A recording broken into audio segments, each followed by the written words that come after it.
بالله من الشيطان الرجيم. بسم الله الرحمن الرحيم.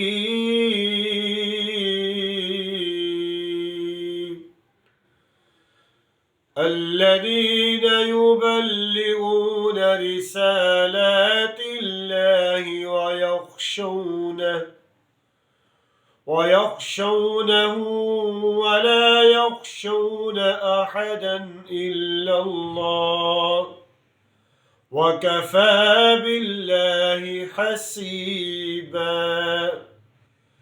ما كان محمد أبا أحد من رجالكم ولكن رسول الله وخاتم النبي